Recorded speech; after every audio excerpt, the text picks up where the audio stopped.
Shema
dusabe. Nyagasani Mana yacu turakwinginze, Eucharistia udusangije n'idutagatifuze, maze amahanga yose amurikiwe na Kiliziya yawe yakire agushimira umukiro w'umwana wawe w'ikinege yayaronkeye ku musaraba, ubaha agategeko iteka ryose.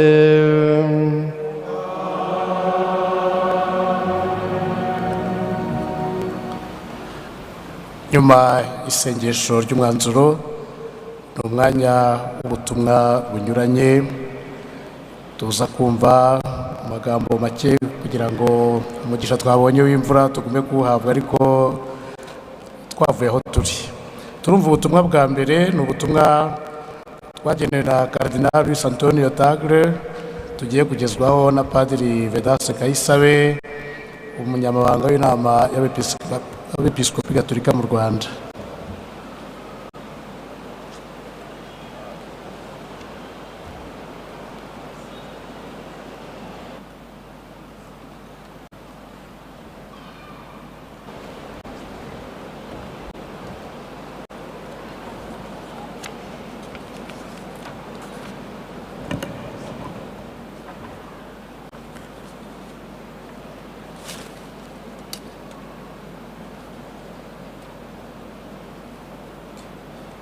Le message de son éminence, le cardinal Tagle, le préfet du Dicaster pour l'évangélisation.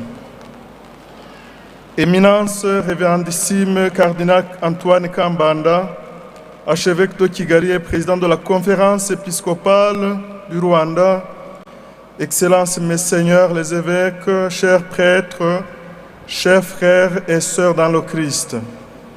C'est avec le plaisir que je vous présente mes vives félicitations à l'occasion de la célébration du 125e anniversaire de l'évangélisation du Rwanda en ce samedi 6 décembre 2025.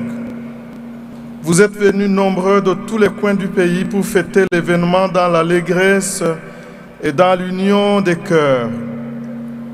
Recevez mes salutations cordiales et affectueuse, en même temps que l'expression de ma proximité et de ma communion priante en ce moment historique. Ensemble, nous élevons un hymne d'action de grâce à Dieu le Père qui a béni le Rwanda et ses habitants dans le Christ. En rendant grâce à Dieu pour les nombreux bienfaits reçus tout au long de l'histoire merveilleuse de ces 125 années, vous êtes aussi appelés à faire une relecture spirituelle de cette belle page d'histoire, afin de mesurer combien est étonnante la fidélité avec laquelle Dieu réalise pour vous sa promesse de salut. En effet, la divine providence n'a jamais cessé de vous accompagner en vous prodiguant des grâces abondantes, surtout au moment des plus dures épreuves.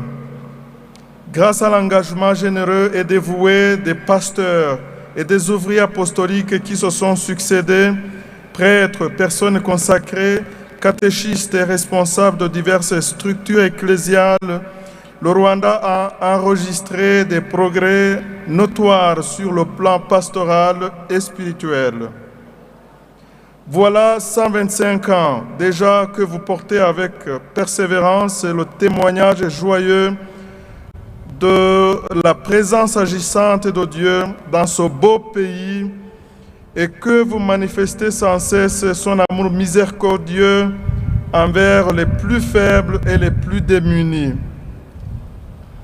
Il y a lieu d'être fiers et satisfait de la croissance des vocations sacerdotales et religieuses, de l'augmentation du nombre des fidèles, du dynamisme de vos communautés de base et de la contribution très importante de l'Église à la promotion humaine et au développement économique et social du pays. Temps favorable d'action de grâce, Le jubilé est aussi une occasion de prendre un nouvel élan pour faire de nouveaux progrès, en portant toujours plus au large et en profondeur l'œuvre d'évangélisation. Comme le disait le pape François, c'est le moment de profondeur c'est le moment de vous constituer en état permanent de mission. En effet, de nombreux défis restent encore à relever, notamment celui de la formation, de la configuration au Christ, de la sanctification, de la réconciliation et de la paix. Vous êtes également appelés à investir plus d'énergie pour entreprendre l'évangélisation de la culture et pour édifier une église synodale et missionnaire enracinée dans la communion et résolument en marche avec la participation de tous ses membres. Allez vous aussi à ma vigne. Ces paroles de Jésus vous interpellent encore aujourd'hui. Ne cessez pas d'être des protagonistes courageux de l'annonce de l'Évangile dans toutes les sphères de la société. Travaillez ensemble en offrant le beau témoignage d'une vie chrétienne exemplaire et digne, afin de sauvegarder la crédibilité de l'Église rwandaise. Puisse cet événement ecclésial du jubilé des 125 ans d'évangélisation de votre pays contribuer à renforcer votre dynamisme au service de la bonne nouvelle de l'Évangile et affûter votre détermination à faire régner la convivialité, l'unité et la concorde entre tous. Gardez toujours allumée la flamme de votre foi et vivante l'ardeur de votre espérance, et que le Seigneur de la paix vous donne lui-même la paix en tout temps et de toute manière. Que le Seigneur soit avec vous tous. Fête à Rome le 3 décembre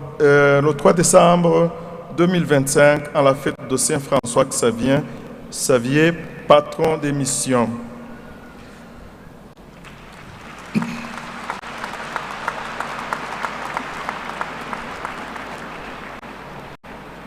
Incamake rero y'ubutumwa bwa nyiricyubahiro Cardinal Tagle, umukuru w'ibiro bya Papa bishinzwe iyogezabutumwa.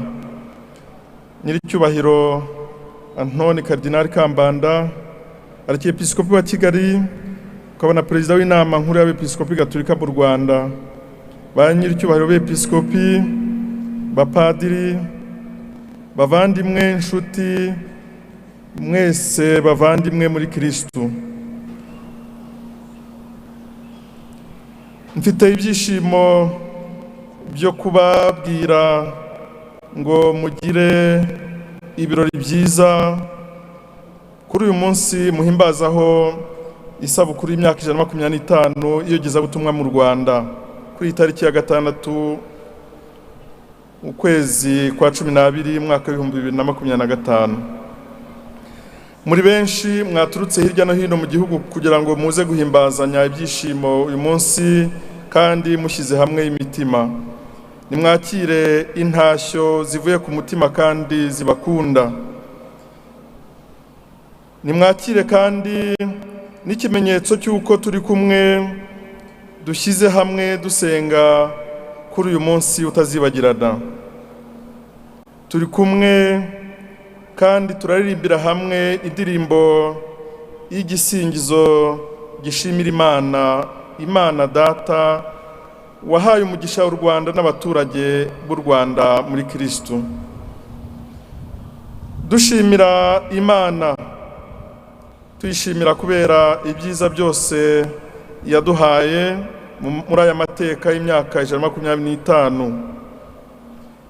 Muhamagariwe gusubiza amaso inyuma mukareba ibyaranze aya mateka kugira ngo murebe uburyo Imana ari indahemuka ku buryo bw'agatangaza kandi kugira ngo munabone uburyo Imana yuzuza isezerano ryo gukiza abantu. Mu by'ukuri ubuntu bw'Imana ntibwaretse kubana namwe, yagiye ibaha ingabire nyinshi, cyane cyane mu bihe byari bikomereye igihugu cyanyu. U Rwanda rwashoboye gutera imbere mu mpande zose, rwateye imbere mu iyogezabutumwa no mu ikenurabushyo, rwateye imbere mu bya roho rubikesha ukwitanga kw'abashumba ndetse n'abogezabutumwa n'abafashabutumwa. Hashize imyaka 125 muri abahamya badatezuka buko Imana iri rwagati muri mwebwe muri iki gihugu cyanyu cyiza. Hashize iyo myaka mugaragaza amanywa n'ijoro urukundo rugira impuhwe Imana igirira abaciye bugufi n'abadafite namba. Hari byinshi byo kwishimira, cyane cyane ibijyanye n'ubwiyongere bw'umuhamagaro wo kwiha Imana, ubwiyongere bw'abakristo, ishyaka riri mu miryango remezo, uburyo mu ishyirahamwe n'abandi kugira ngo muteze imbere muntu, mukorere iterambere rya muntu, haba mu by'ubukungu cyangwa mu mibereho myiza. Yubile ni igihe cyangombwa, ni igihe cyiza, ni igihe cyo gufata ingamba nshya kugira ngo habeho iterambere rishya kandi ryihuse, murushaho kureba kure kandi murushaho gucengera byimazeyo igikorwa cy'iyamamaza ry'ivanjiri. Nk'uko Papa yabivugaga, ni umwanya mwiza wo kurushaho kureba uburyo mwakora ubutumwa mu buryo buhoraho. Haracyari imbogamizi nyinshi, nubwo hari byiza ariko hariho n'imbogamizi. Imbogamizi cyane cyane zirebana no kwigisha no kurera no gutuma abantu bagenda barushaho gusa na Kristo. Haracyari imbogamizi mu butagatifu no kurushaho kwitagatifuza. Haracyari n'imbogamizi mu bijyanye n'ubwiyunge n'amahoro.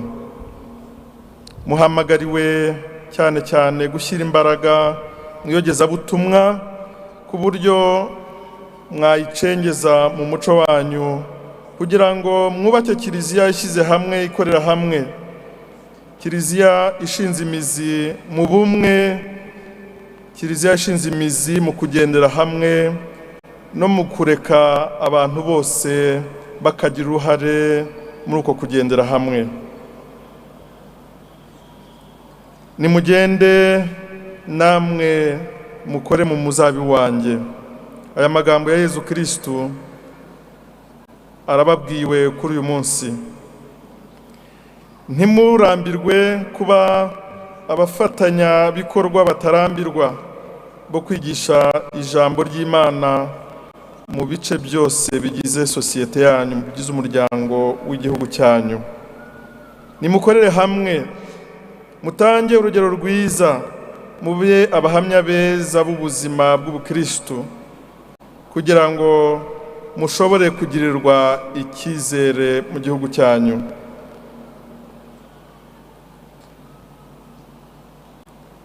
Turabifuriza ko iyi myaka 125 y'iyogezabutumwa mu gihugu cyanyu, iyi myaka ibafashe kuvugurura imbaraga muri mwebwe, kugira ngo murusheho kwamamaza inkuru nziza kandi murusheho no kunonosora ubuvandimwe, ubumwe n'amahoro.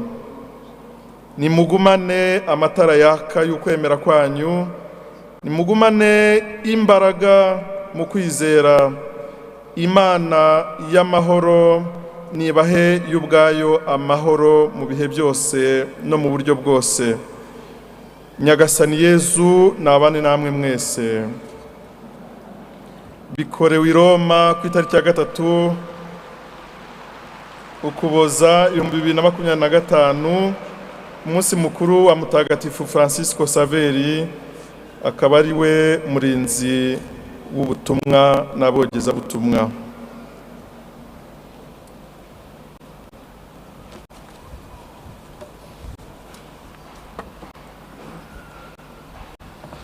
Nyuma y'ubu butumwa bwiza tugejejweho na Padiri Vedaste bwa Cardinal Tagle twashimiye, tugiye kumva ijambo ry'umukristu uhagarariye abandi.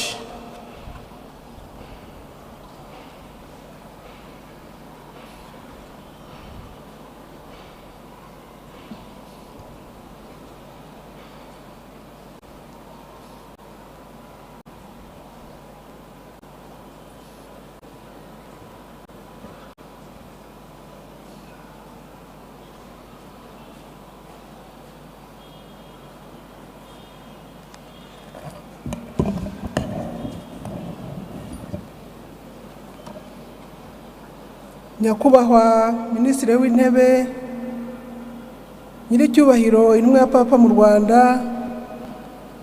Nyiricyubahiro Ntoni Cardinal Kambanda, Arkiyepiskopi wa Kigali, Mukora Perezida w'Inama y'Abepiskopi mu Rwanda, ba Nyiricyubahiro b'Episkopi, ba Nyakubahwa ba Ministre, ba Senateri, ba Depite, ba Nyakubahwa ba Sacerdoti, bihaye Imana, ba Nyakubahwa abayobozi mu nzego za leta muri hano n'abashinzwe umutekano, barayiki mwese muri hano, bakristu bavandimwe, Kristu Yezu akuzwe.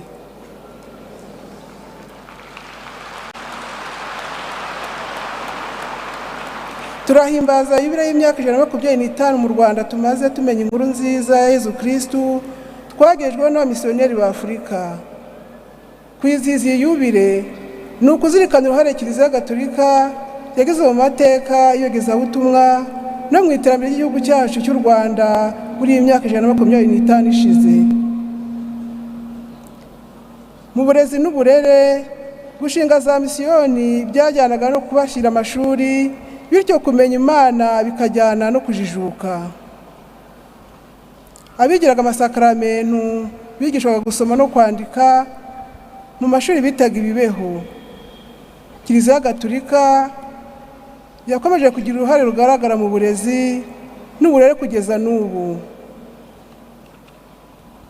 Mu buvuzi no kwita ku buzima, mu Rwanda misiyoneri ba mbere basanze urwego rw'ubuvuzi ruri hasi cyane. Hari ubuvuzi gakondo buvanze no kwizera abapfumu. Batangije ubuvuzi bukoresha imiti yemewe n'abahanga.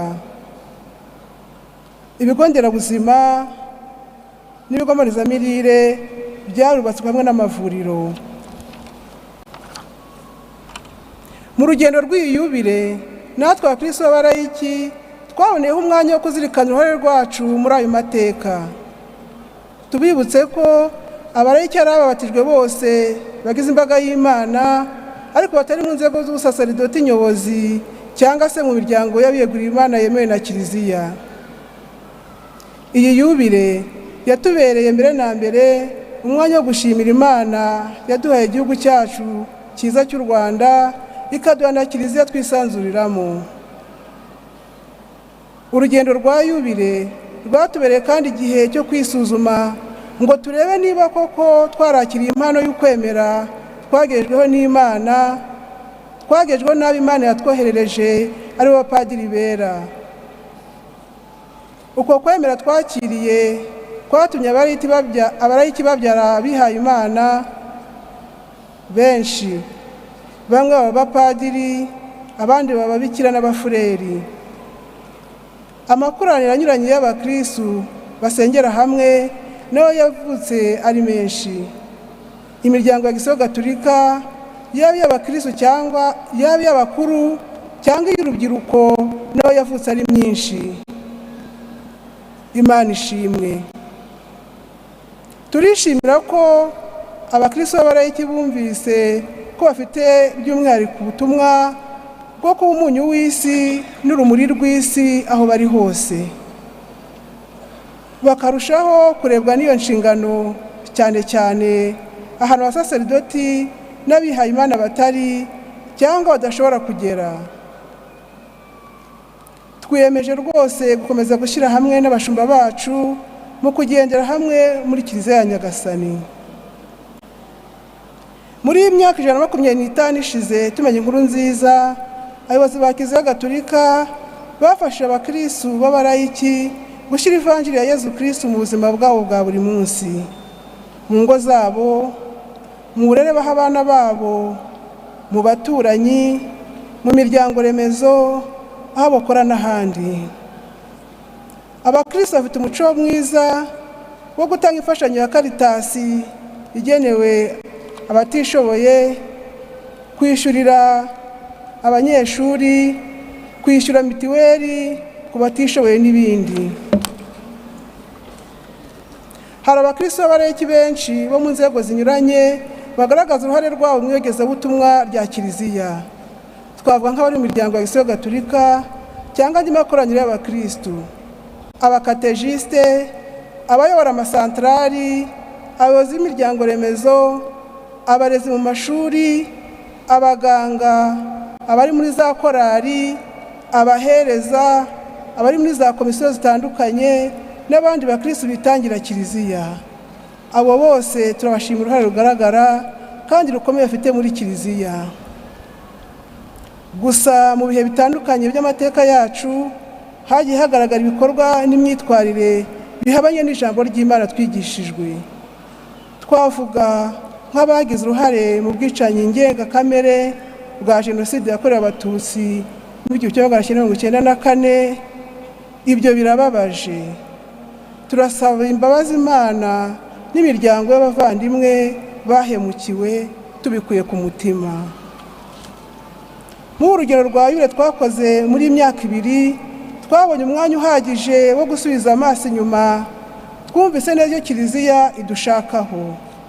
Kiliziya Gatolika iradusaba kugendera hamwe, dufatanya urunana kandi duhugurana mu mikorere n'imigenzereze myiza ituma tuba umwe muri Yezu Kristo. Turashimira byimazeyo abayobozi ba Kiliziya Gatolika baduhora hafi. Turashimira abakristo b'abalayiki bumvise ko Kiliziya koko ari iyabo, bakayigirira ishyaka, ibyo bakabigaragariza mu butumwa bunyuranye bakora.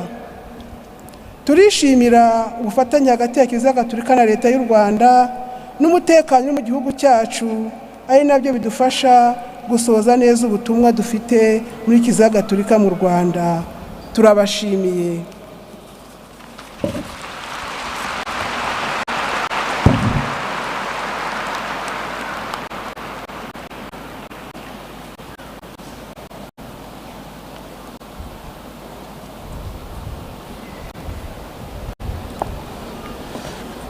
Nyuma y'ubu butumwa tumaze kugezwaho n'umukristo uhagarariye abandi, utunyuriye muri make mu mateka ya Kiliziya mu Rwanda n'ibikorwa byayo, tugiye kumva ijambo ry'uhagarariye inama y'Abepiskopi Gatolika bo mu Burundi, waje aherekejwe n'abalayiki 5, abiyegura Imana 3, abapatiri 3 n'abepiskopi bombi uko ari 2. Nyiricyubahiro Musenyeri, umwanya n'uwanyu.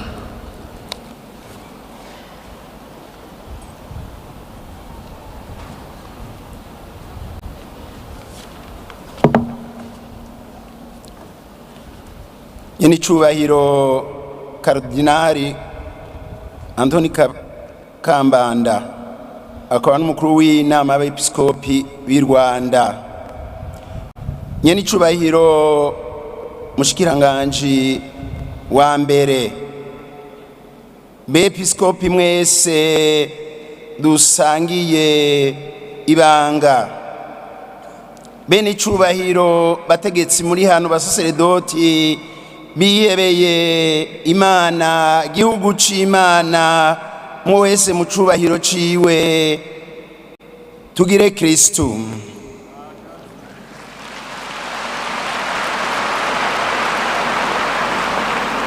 Yubire nziza y'impurirane.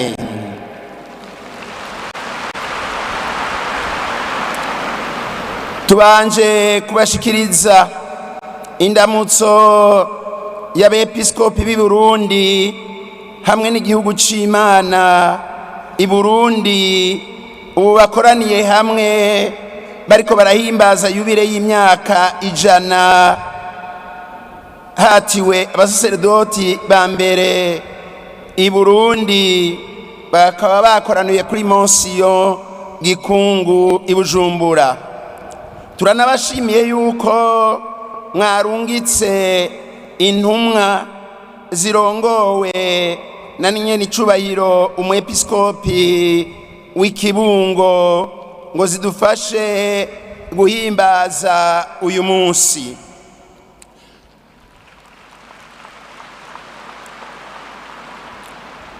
Tuje kubakeza no kubafasha gukengurukira Imana kuri iyi yubire y'impurirane aha mu gihugu kivukanye c'u Rwanda. Nta gukeka, hari ibyiza byinshi cane twokengurukira Imana byarangutse kubera ukwemera uyo mwana w'Imana. Hari ibiboneka na byinshi bitaboneka. Muri ivyo biboneka naho hari byaciyemo bibabaje cyane, Ekleziya yarunze imitima ya benshi. Ekleziya yarasununuye kandi bandanya isununura agateka kazina muntu mu kubaka amashure mato mata yisumbuye na kaminuza, amavuriro, ibigo by'ibimuga n'imfuvyi, kandi irongera irafasha gusubiza hamwe no kurekuriranira, kandi ntiyasize inyuma ivyijanye n'iterambere mu mpande nyinshi. Shengero ry'Imana umwe wese mu cubahiro ciwe, yubire iyo ariyo yose yamidutumirira kurimbura iyo tuvuye, iyo tugeze, niyo tugomba kuja. Shengero ry'Imana umwe wese mu cubahiro ciwe yahawe n'Imana canke n'igihugu, iyo tugomba gushika ntibizokunda tutari kumwe nyene n'uyo mwana w'Imana, tutamushize imbere mu buzima bwacu. Nta ruhombo rero ruriho mu kwemera Yesu Kristo umwana w'Imana. Nta ruhombo ruriho mu gukorera iyo Mana yimenyesheje muri Yesu Kristo. Ndavye kuva abavyeyi bacu ba mbere bacumuriye mu kurenga itegeko ry'Imana, nguko tubisanga mu Mamuko 2:16, hanyuma igicumuro kikarandagata, nkaraba umuryano uri kw'isi hirya no hino no mu karere kacu, ndemera yuko tudagarutse twese mu kwemera uyo mwana w'Imana atuvukanisha, akaba yatweretse urukundo rwiheba rwitanga rwiyibagira, nguko tubisanga muri Yohana 15:13, akatugira umwe. Tudafashe iyo ntumbero isi iracagowe. nuko rero ndangije ndabifuriza yubire nziza y'impurirane nyina wa jambo aheze ababere mu ngoro igihe cyose mutere muje imbere tugira amahoro ya Kristo.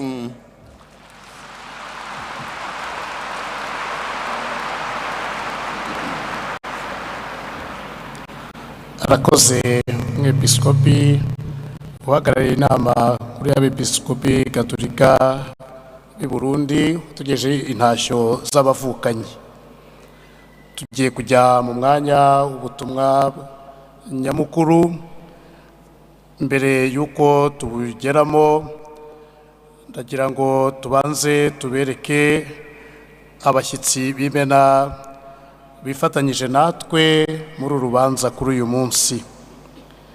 Ndahera kuri nyakubahwa umushyitsi mukuru Minisitiri w'Intebe, nyakubahwa mwahaguruka mugasuhuza imbaga y'abakristo.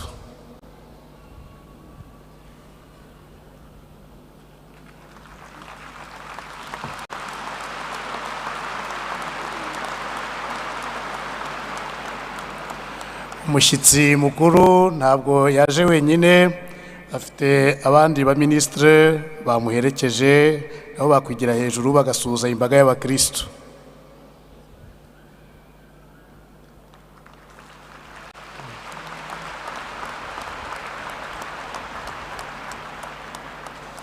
Ndagira ngo nsabe abepiskopi n'abasaserdoti n'abandi bazanye bavuye i Burundi bigire hejuru nabo basuhuza imbaga y'abakristo.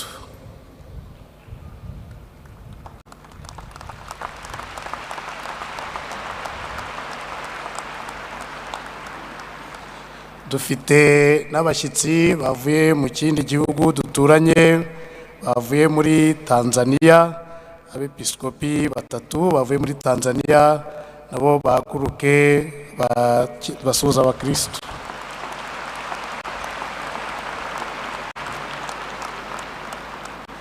Dufite n'abandi bashyitsi bambutse amazi magari bavuye mu gihugu cya Autriche, ubwo nabo bahaguruke nabo tubishimire.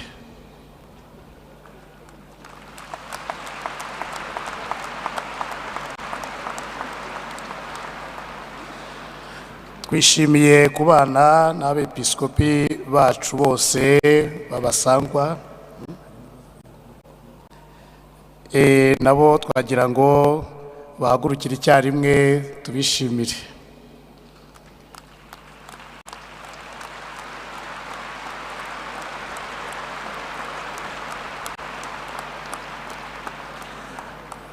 Hari n'abavandimwe bacu bavuye mu gihugu cya Kongo, nabo aho bari bahaguruka nabo tukabishimira.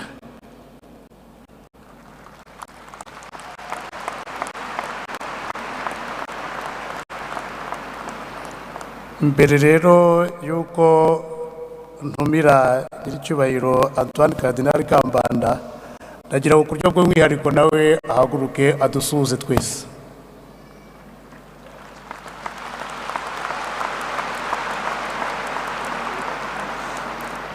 Nyiricyubahiro rero Eminence, umwanya ni uwanyu.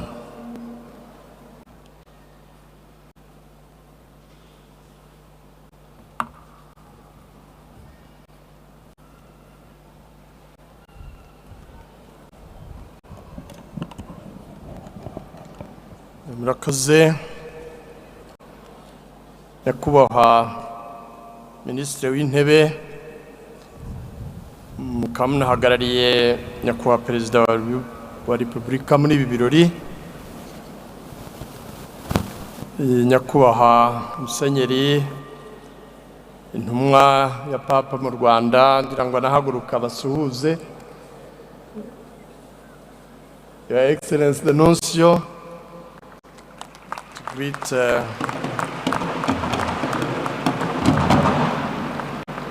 ba nyiricyubahiro bepiskopi mwaturutse mu bihugu duturanye Tanzania n'u Burundi, ba nyiricyubahiro bepiskopi dufatanyije ubutumwa mu Rwanda, nyakubahwa minisitiri w'ubutegetsi bw'igihugu banyakubahwa minisitiri mwese, banyakubahwa ba senateri n'abadepite, ba saserdoti biyeguriye Imana, bashyitsi bahire, bakristo bavandimwe, mu izina ry'abepiskopi gatolika mu Rwanda, ndabaramukije mwese. Kristo Yezu akuzwe.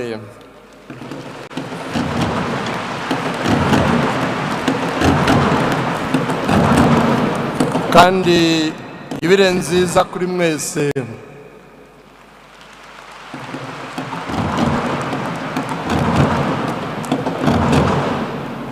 Imyaka 2025 irashize Jambo waremye ijuru n'isi yigize umuntu, uko Evanjiri ya Yohani tubwira, nuko Jambo yigira umuntu maze abana natwe. Niryo shingiro ry'ukwemera kwacu. Umukristo n'umuntu wemera ko Imana yigize umuntu muri Yezu Kristo, yaje kudukiza, akaba ari byo duhimbaza muri iyi myaka 2025 ishize yavutse ku isi. Ivuka rye ryatumye amateka y'isi agira ibice bibiri, mbere y'ivuka rye na nyuma ye. Abantu ntabwo bumvaga Imana ngo bakire inzira y'umukiro. Yaje kutwereka urukundo rw'Imana ruhebuje ngo adukize. Abamwakiriye bose yabahaye kuba abana b'Imana, abo nabemera izina rye. Turahimbaza yubile nanone y'imyaka 125 inkuru nziza y'umukiro itugezeho mu Rwanda. Iyubile ubu ni ku nshuro ya 5 Kiliziya mu Rwanda tuyizihiza, kuko buri myaka 25 twizihiza yubile. Guhera mu 1925, 1950, 1975 n'iheruka y'ibihumbi 2000, benshi muri mwe twari kumwe. Ubu rero ku nshuro ya 5 tukaba twizihiza 2025. Yubile ni igihe cyo gushimira Imana, ikaba igihe cyo kwisuzuma no kwivugurura, igihe cyo gufata ingamba n'icyerekezo gikwiye nk'uko mu bambanjirije bagiye babigarukaho. Kiliziya mu Rwanda imaze kugira amateka arimo ibyiza byinshi, ariko ikagira naho yagiye ihura n'ibihe bikomeye. Abamisiyoneri ba mbere bari bayobowe na Musenyeri Hilti. Tukaba twishimiye nuko turi kumwe n'umukuru w'abamisiyoneri ba Afrika dukunze kwita abapadiri bera, ariko ubu dusigaye dufite n'abapadiri bera birabura. Umukuru wabo ndagira ngo ahaguruke abasuhuze. Superior General of the Missionaries of Africa, you greet this assembly.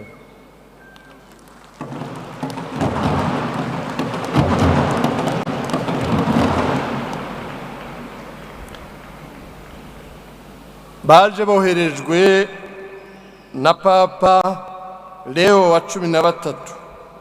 Ikaba ari mahire. Ubu ngubu turizihiza yubile y'imyaka 125 tuyoboye na nyir'ubutungane Papa Leo wa 14, wahisemo iri zina kugira ngo akomerezaho Papa Leo yarageze mu kwamamaza inkuru nziza no muri iki gihe cyacu. Bahagurukiye Katoke muri Tanzania. Icyo gihe hari muri diocese ya Bukoba. Dufite amahirwe kuba turi kumwe na nyir'icyubahiro umwepiskopi wa diocese ya Bukoba hano na waje kwifatanya natwe. The Bishop of Bukoba, karibuni sana. Icyo gihe yari diocese ya Bukoba, ariko ubu ngubu Katoke ikaba iri muri diocese ya Rurengengara, tukaba turi kumwe na Musenyeri Severino niwe mugezi, umwepiskopi wa diyosezi ya Rurengengara, aho Musenyeri Hiriti yahagurukiye maze kuvunyisha aza mu Rwanda, banyura mu Burundi, Bujumbura.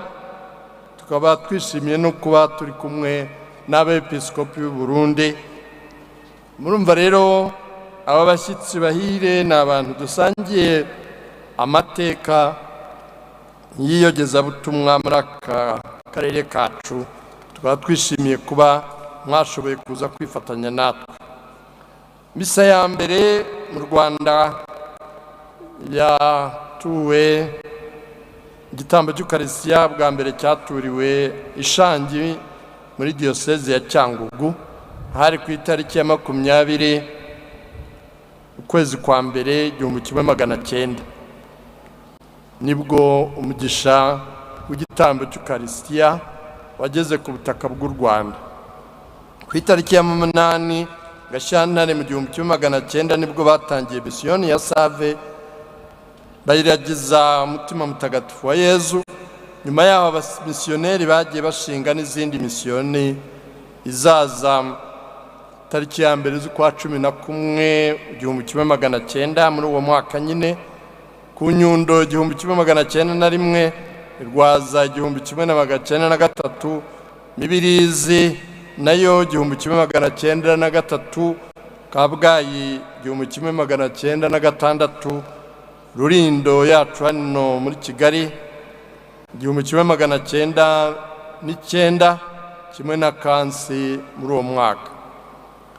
Abamisiyoneri bigishaga gatigisimu bagategurira abakristo kubatizwa. Batisimu ya mbere na mbere yabereye izaza muri diyosezi ya Kibungo 1902, izindi 26 ziba kuri Pasika mu 1903. Ari nabwo rero nyuma yaho 1904 Musenyeri Hiriti yohereje abana ba mbere bamaze kubatizwa kujya kwiga i Rubia mu seminari yari amaze gusinga muri diyosezi ya Bukoba, turi kumwe n'umwepiskopi wa hano. Nuko nguko rero mu 1917, nyuma y'imyaka 17 gusa, mu Rwanda twabonye abasaserdoti ba mbere. Ni amateka akomeye adasanzwe kugira ngo ivanjiri igere ahantu nyuma y'imyaka 17 tube dufite abasaserdoti. Ni umugisha w'Imana, kandi dushimira ubwitange no kureba kure kwa Musenyeri Hiriti. Ababikira ba mbere basezeranye mu 1919, naho abafurere mu 1929. Misiyoni rero zakomeje gushingwa ku buryo muri yubile y'umwaka w'1950 yahimbarijwe Isave Astrida.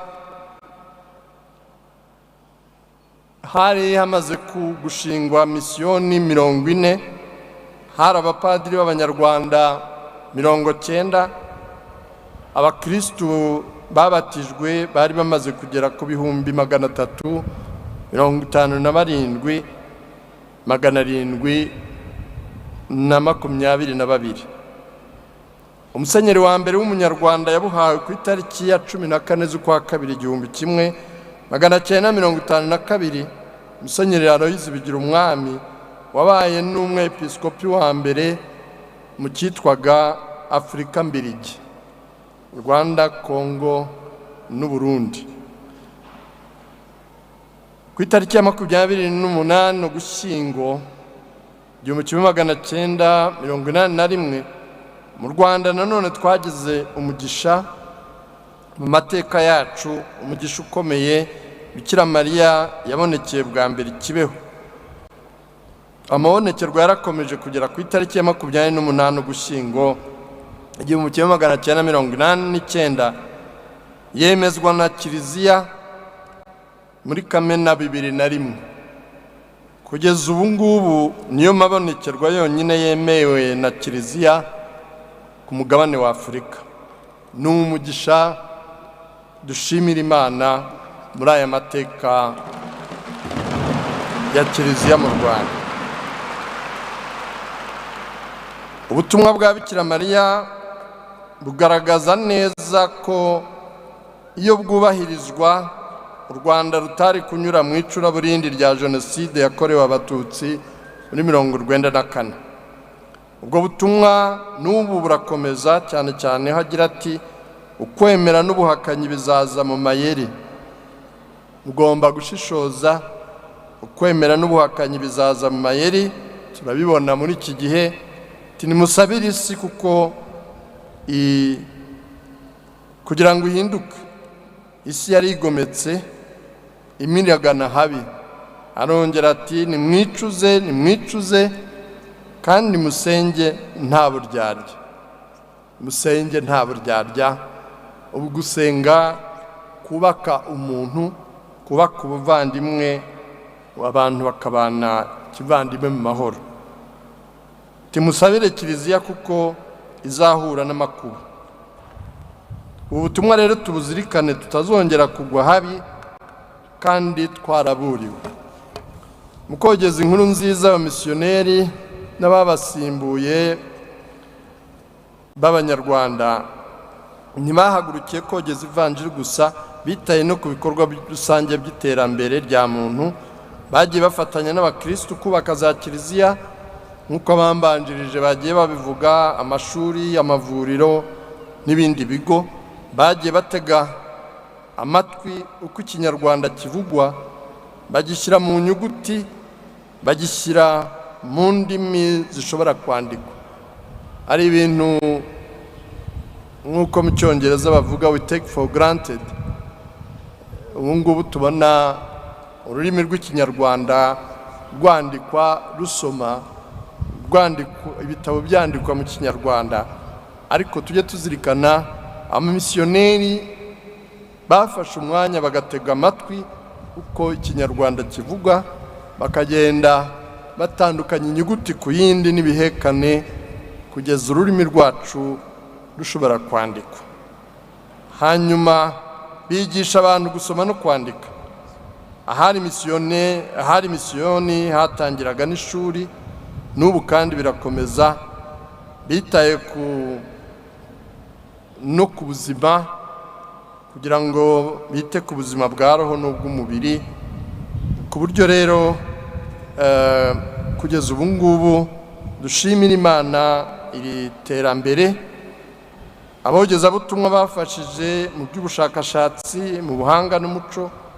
Kiliziya yatangije icapiro rya mbere mu Rwanda Kabgayi mu 1932, itangiza ikinyamakuru cya mbere cya kinyamateka mu 1933, n'akanyamakuru k'abana Hobe mu 1954 bitoza bato gusoma.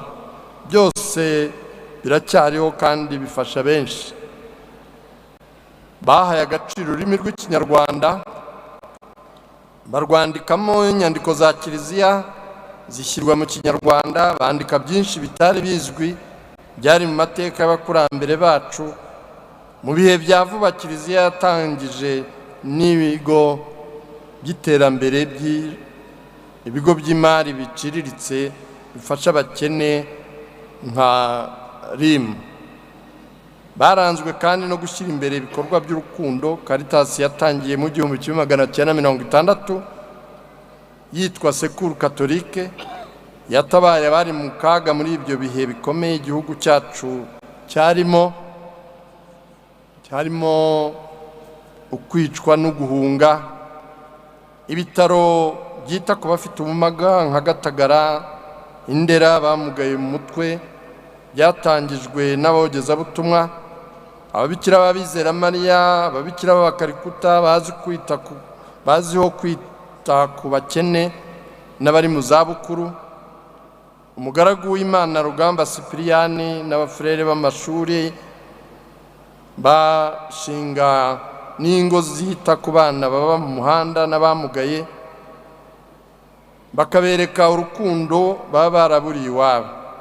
Kiliziya yitaye kuri bose, itarobanuye amoko, ibitsina, imyaka n'ibindi. Bavandimwe rero, nubwo hari ibyiza byinshi dushimira Imana, ariko Kiliziya mu Rwanda yagiye igira n'ibibazo bikomeye. Mu bihe bitandukanye by'amateka hagiye hagaragara mu bana ba Kiliziya ibikorwa n'imyitwarire bihabanye n'ijambo ry'Imana. Wavuze mu izina ry'abigarayiki yabigarutseho, turakomeza kubishimangira kuko bibabaje. Habaye inzangano n'amacakubiri ku byiswe amoko. Ibi byateye ubugizi bwa nabi, ubuhunzi, intambara, ubwicanyi ndengakamere, kugeza no kuri jenoside yakorewe Abatutsi mu 1994. Ibyo birababaje kandi ni ibyo kugaya no kwamaganwa. Hari abakristu bagendeye muri icyo kigare barahemuka, bagira uruhare mu bwicanyi no muri ibi bikorwa bibi. Abo bose rero dukomeje kubasaba kwicuza, gusaba imbabazi no kwiyunga n'abo bahemukiye, no kuyoboka inzira y'ubwiyunge n'ubudaheranwa Abanyarwanda bose barimo kandi bahamagarirwa. Ariko turashimira Imana ko muri Kiliziya muri ibyo bihe bikomeye habonetsemo n'intwari zitazibagirana zabaye abahamya b'ukwemera aho rukomeye, ndetse hari n'abatanze ubuzima bwabo banga guhemuka. Babaye udutara duto twagiye twaka mu mwijima w'icuraburindi w'icyo gihe. Turasaba abato n'abakuru bagiharanwe n'amacakubiri kuva muri uwo murongo. Kuri uyu munsi turabasabira ingabire yo guhinduka, bakubaka igihugu gifite ejo heza, kugira ngo abana bacu tuzabasigire umurage w'ubuvandimwe n'amahoro. Ubu duhimbaza iyubile rero dushimira Imana yo gucungurwa kwa muntu n'imyaka 125. Hari byinshi dushimira Imana byagiye bigarukwaho. Ubu ngubu za misiyoni paruwase zitwa paruwase ubu ngubu nyuma y'1959 Kiliziya mu Rwanda ishyizwe ku rwego rwo kuva muri vikariya ikaba diyosezi, n'amaparuwase akaba na konza misiyoni zikaba paruwase. Ubu turizihiza iyubile dufite paruwase 236 ziri muri diyosezi 9, abakristu gatolika babarirwa muri 5,000,000, abapadiri 1,160, abakorera mu madiyosezi n'abakorera mu miryango itandukanye, abiyeguriye Imana b'igitsina gore 3,884, ab'igitsina gabo 445, amashuri abanza 1,758, amashuri yisumbuye 1,052, kaminuza 6, ibigo nderabuzima 107 n'ibitaro 10, ibigo mbonezamikurire 263. Ni ibyiza dushimira Imana kugira ngo kandi ikomeze ibyo byose, ariko birajyana kubera amateka twanyuzemo no gukomeza gufasha inzira y'ubumwe n'ubwiyunge no kurwanya ingengabitekerezo ya jenoside. Komisiyo y'ubutabera n'amahoro ya Kiliziya ifatanya n'inzego za leta n'abanyarwanda muri rusange kwiyubaka muri uwo murongo. Karitasi ya za diyoseze na Karitasi Rwanda zigakomeza gufasha mu mavuriro, mu nkambi z'impunzi z'abaza batugana no mu batishoboye. Hari abana benshi bagiye bafashwa mu mashuri bigoranye, kuko birababaza iyo umwana w'umuhanga adashobora kwiga kandi ari amahirwe yacu twese y'igihugu ndetse n'isi. Caritas ni umurongo wa kiliziya ufasha abakene, igakomeza mu bushobozi igenda ishobora kubona kugira ngo bose bashobore kugira amahirwe. Aho hose kiliziya igerageza kuhaba kuko biri mu butumwa bwayo. Yubile nanone no gutegura imbere. Turacyafite urugendo rurerure mu kubaka ubuvandimwe n'amahoro, nk'uko intego ya Yubile ibitwibutsa, kugira ngo dushobore gushyira hamwe twubaka igihugu cyacu mu iterambere. Iterambere rya mbere ni ukubaka ubumuntu n'ubuvandimwe. Ni nawo umusanzu w'umwihariko wa kiliziya, kuko twarabibonye na n'ubu turabibona hirya no hino. Iterambere rishyize imbere ibintu gusa bidaherekejwe n'umutima wa kivandimwe, abantu bageraho bagacuranwa, bagahemukirana, bakabirwaniramo, n'ibyo bari bagezeho bakabisenya, bagatangira bundi bushya. Niyo mpamvu rero tugomba guherekeza iterambere ryuzuye ry'umuntu ku mutima ndetse no mu bikorwa by'umubiri. Turashaka kwita ku muryango kuko niho byose bishingiye, niho bihera.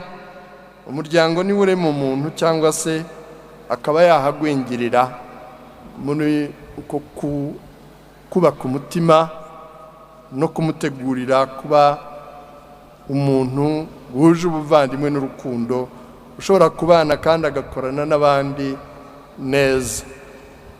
Ikindi ni ukwita ku burezi kugira ngo dutegure ejo hazaza, dutegura abana bashoboye kandi bashobotse, nibo mizero yacu. Turashimira rero cyane ubufatanye na leta, kuko izi ngingo umuryango n'uburezi ari ibintu twishimira ko bashyize imbere, tukaba dukomeza kubizeza ubufatanye kugira ngo turusheho kujya mbere no guha icyizere abana bacu b'ejo. Mu gusoza iri jambo sinabura gukomeza kugira icyo mvuga kuri kiliziya zacu zigifunze. Muri paruwasi ubu dufite paruwasi 24 zigifunze. Turacyakomeza gukora ibishoboka byose no kuganira n'ubuyobozi ngo dushobore kubona igisubizo. Turihanganisha abakristu kuko hari benshi bibabaje, bigora kugira ngo bashobore guhura no gusenga. No kwihangana, ariko dufite ukwizera. Ndagira ngo nshimire cyane nyakubahwa Minisitiri w'Intebe unahagarariye Perezida muri ibi birori, ko mwaje kwifatanya natwe kandi mutugerezeho indamutso n'ishimwe kuri nyakubahwa Perezida wa Repubulika, tumwifuriza ibihe byiza kandi n'Imana kumuherekeza mu butumwa bwe. Ndashimira nanone abepiskopi baturutse mu bihugu duturanye, nkabashimira ko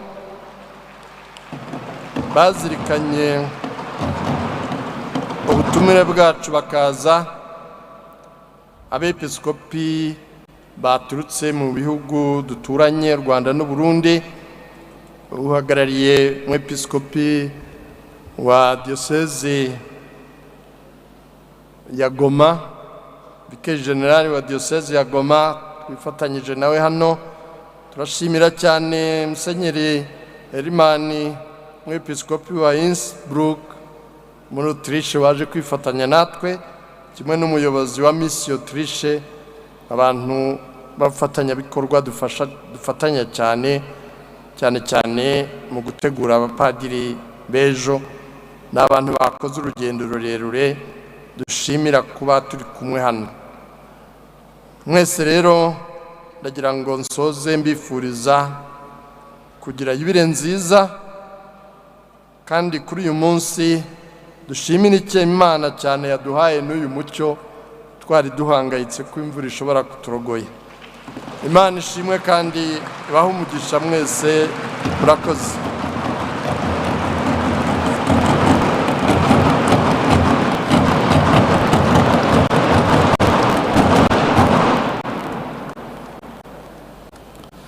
Arakoze cyane nyiricyubahiro Antoine Cardinal Kambanda, Arkiyepiskopi wa Kigali na Perezida w'Inama y'Abepiskopi Gatolika mu Rwanda, kuri ubu butumwa bwiza atugejejeho, agaruka cyane ku mateka ya Kiliziya ndetse n'ibyo ikora yagezeho kandi ikomeje guteramo intambwe.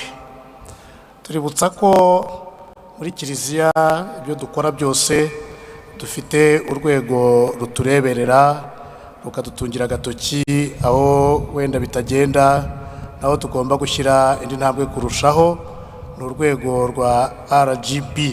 Ndagira ngo uruhagarariye hano nawe yigire hejuru, tumushimire tunamusuhuze.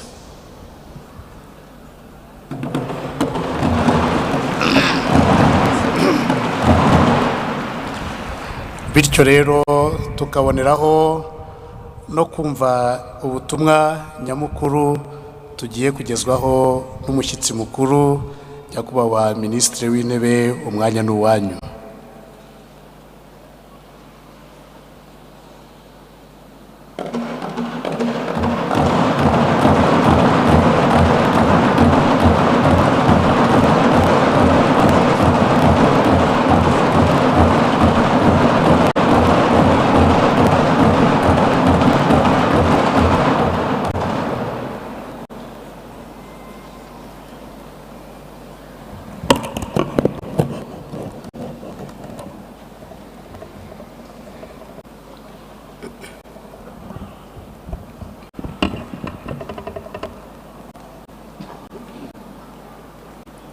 Nyiricyubahiro Antoine Cardinal Kambanda, umwepiskopi wa Arkidiocese ya Kigali, akaba na Perezida w'Inama y'Abepiskopi mu Rwanda, ba nyiricyubahiro b'Episkopi bo mu Rwanda n'abaturutse mu mahanga,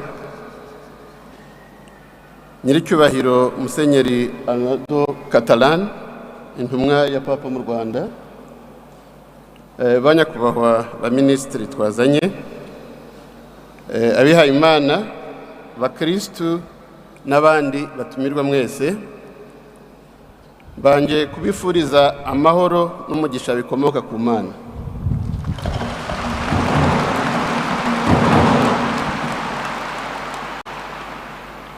Mu izina rya nyakubahwa Perezida wa Repubulika, nyakubahwa Paul Kagame, nishimiye kwifatanya namwe mu birori byo gusoza yubile y'imyaka 2025 yo gucungurwa kwa muntu no kwizihiza imyaka 125 ivanjiri imaze igeze mu Rwanda.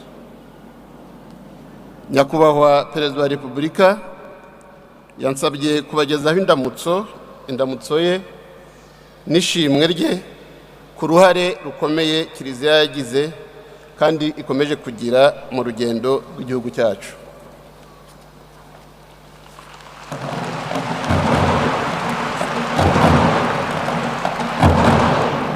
Uyu munsi w'ibyishimo ni umwanya mwiza wo gusubiza amaso inyuma, tukazirikana urugendo rurerure rwuzuyemo ukwemera, urukundo no kwitangira abandi byaranze Kiliziya Gatolika mu Rwanda. Mu gihe cy'imyaka 125 ishize, Kiliziya Gatolika yabaye umufatanyabikorwa w'indashyikirwa mu iterambere ry'igihugu cyacu. Umusanzu wayo ugaragara mu mibereho myiza y'Abanyarwanda, cyane cyane mu burezi, mu buvuzi, ubumwe n'ubwiyunge, no mu kubaka umuryango nyarwanda ufite indangagaciro n'icyerekezo. Nyakubahwa Karidinali Kambanda ibyinshi yabivuze, nanjye ndavuga bike. Mu burezi, amashuri n'amahuriro y'ubumenyi bya Kiliziya Gatolika byafashije igihugu kubaka umunyarwanda ufite indangagaciro, ubumenyi n'ubushobozi. Mu buvuzi, ibigo n'amavuriro bya Kiliziya Gatolika byakomeje kuba igicumbi cy'ineza ku baturage bose, byita ku bafite intege nke n'abarwayi bose babigana bashaka ubuvuzi no kwigarurira icyizere. Mu mibereho y'imiryango, Kiliziya yabaye isoko y'ubufasha n'ubufatanye, yita ku rubyiruko, igafasha imiryango, ikanahora iruhande rw'abatishoboye. Nanone turashimira uruhare Kiliziya Gatolika yagize mu bikorwa byo guhuza abanyarwanda no kubafasha gukira ibikomere byatewe n'amahano ya Jenoside yakorewe Abatutsi muri 1994. Ni urugendo rwashobotse gusa binyuze mu bwitange, ubutwari n'urukundo. Muri imyaka 125 Kiliziya Gatolika imaze igeze mu Rwanda, by'ukuri ibyakoze mu buzima bw'igihugu ni byinshi cyane, wabirondora bwakwira bugacya. Leta n'abanyarwanda bose bazahora babishimira. Banyacyubahiro, batumirwa, bakristo bavandimwe, nibyo koko kuri uyu munsi wa yubile turishimira ibyiza byagezweho, ariko ni na ngombwa ko dufatanyije twareba imbere hazaza kugira ngo dukomeze kuvugurura imikoranire yacu muri gahunda twihaye yo kubaka umunyarwanda wifitiye icyizere kandi wishakamo ibisubizo.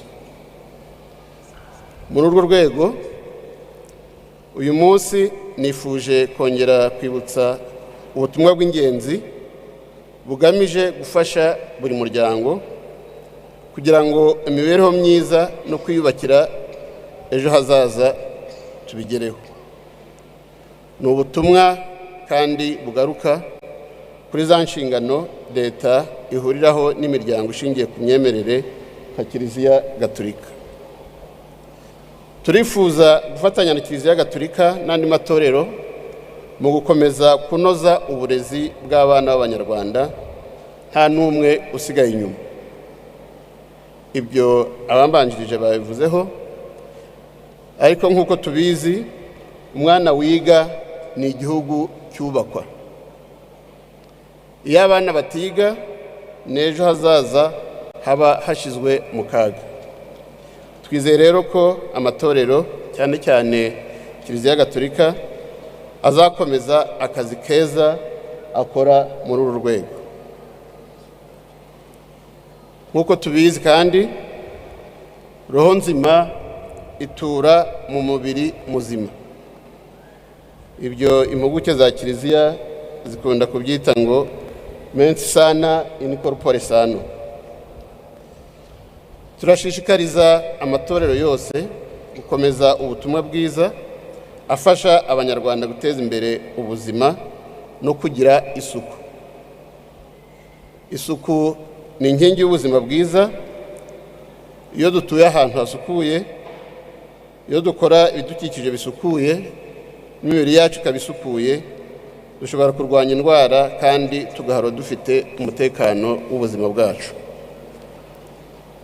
Kuko twakomeje gufatanya kubaka umunyarwanda, turasanga igihe kigeze ko duhindura umuvuno, tugashyira imbaraga mu kubaka umunyarwanda, umuryango nyarwanda wumva neza ko tugomba kwishakamo ibisubizo. Nubwo uruhare rw'abafatanyabikorwa ari ingenzi, kubaka ejo heza h'abana bacu bisaba ko tubarera, mu buryo bwumva neza ko akimuhana kaza imvura ihise. Ibibazo byacu ni twebwe tugomba kubibonera umuti. Banyacyubahiro, bakristo bavandimwe, bimaze kuvuga, nyakubahwa Karidinali Kambanda yabivuze, biri mu bigize umuhamagaro wa Kiliziya Gatolika kuko itahwemye kubigaragaza mu mikorere yayo ya buri munsi. Dufatanyije twizeye ko tuzakomeza iyi nzira yo guteza iki gihugu imbere, haba mu buzima busanzwe no mu gukizwa kwa roho. Mu kurangiza, ndagira ngo nongere nshimangire ko Leta y'u Rwanda yishimiye kwifatanya na Kiliziya Gatolika mu kwizihiza iyi yubile y'amateka. Ubufatanye hagati ya guverinoma na Kiliziya Gatolika bwakomeje kuba inkingi ikomeye y'iterambere ry'u Rwanda, kandi twizeye ko no mu bihe biri imbere tuzakomeza gukorana mu bwubahane n'ubufatanye mu nyungu z'Abanyarwanda bose. Abayobozi ba Kiliziya n'abakristu turabashishikariza gukoresha uyu munsi mwiyubaka, mwiyemeza gukomeza kuba umusemburo w'ineza. Uyu munsi kandi mugire umwanya wo kongera gutanga icyizere muri bagenzi banyu. Umukristo mwiza nuharanira ubumwe kandi akaba urugero rwiza mu byo akora byose. Twese hamwe dusabe Imana iduha imbaraga zo gukomeza kubaka umuryango n'igihugu gifite ubuzima bwiza, umudendezo n'icyerekezo gihamye. Nongeye kubifuriza umunsi mwiza w'ibirori. Imana ikomeze ihe umugisha Kiliziya Gatolika kandi ihe umugisha u Rwanda n'Abanyarwanda. Murakoze cyane, ndabashimira.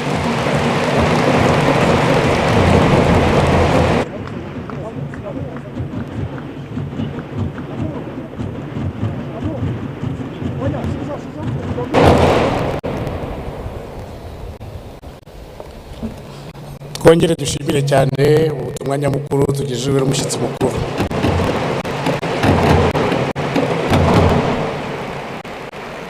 Muri aka kanya rero tugiye kwakira umugisha usoza.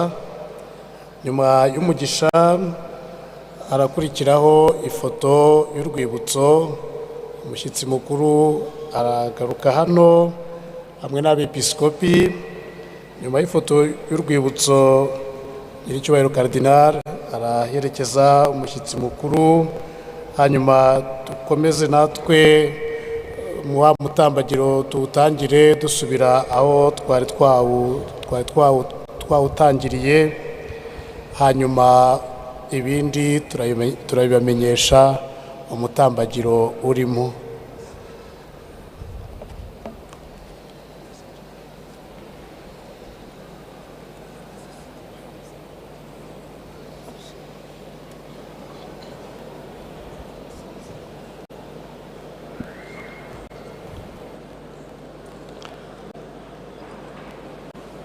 Yubile abari n'umwanya mwiza wo kwakira umugisha w'Imana, umugisha wa indulgensia ishyitse. Turabanza isengesho ry'umugisha wa indulgensia n'umugisha nyirizina wa indulgensia duhabwa. Uragasingizwa Mana y'ijuru n'isi, se w'umwami wacu Yezu Kristu, kuko muri buri hanga wahitoreye imbaga y'abayoboke, warengeye abavandimwe mu rugendo bashoje rwa yubile, ukomeza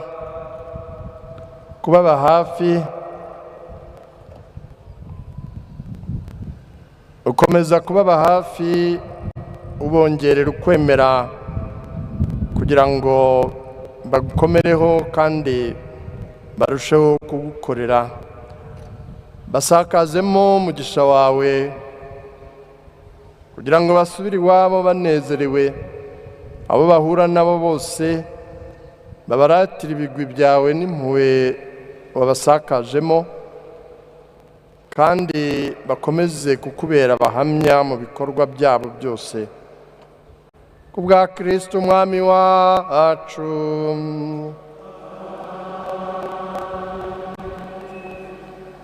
Nyagasani Yezu n'abane namwe.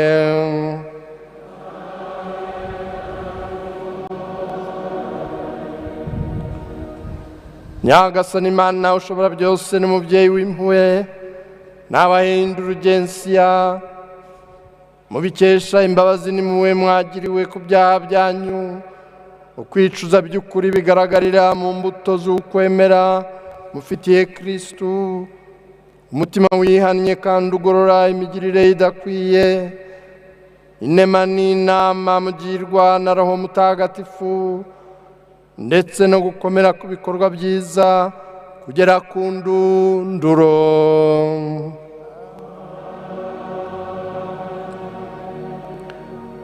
Nyagasani Imana y'ijuru n'isi, ubashatse guhuriza muri Yezu Kristu abana be bari baratatanye, yababaye hafi, abafasha muri byose muri urugendo mushoje, nakomeze abaragirishe ubuvunyi bwe mu ngo zanyu, kandi abahe guhorana umutima umwe n'amatwara amwe mubikesha ingabire mwaronse.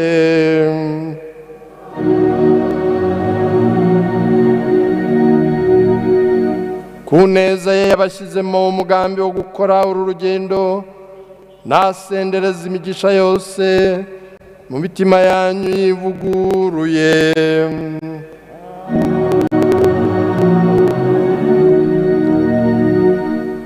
Ushobora byose n'abaha umugisha, Imana Data na Mwana na Roho Mutagatifu.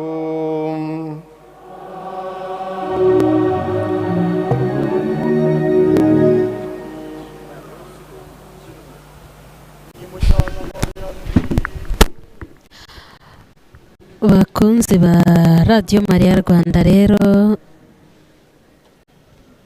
bakunzi ba Radio Maria Rwanda, mwebwe twari kumwe ahangaha mu gitambo cy'Ukaristiya bimburiraga ibirori byo gusoza yubile y'impurirane ku rwego rw'igihugu yasorezwaga muri Arikidiyoseze ya Kigali. Misa irahumuje, ibirori biragenda bikomereza hateganijwe, tubibutsa ko iyi yubile y'impurirane yatangiye guhimbazwa mu mwaka w'ibihumbi 2024 mu Rwanda. Yatangiye guhimbarizwa rero muri Diyoseze ya Kabgayi, nka diyoseze yari yatoranyijwe kugira ngo izaturwe, izahimbarizwemo ibyo birori, ariko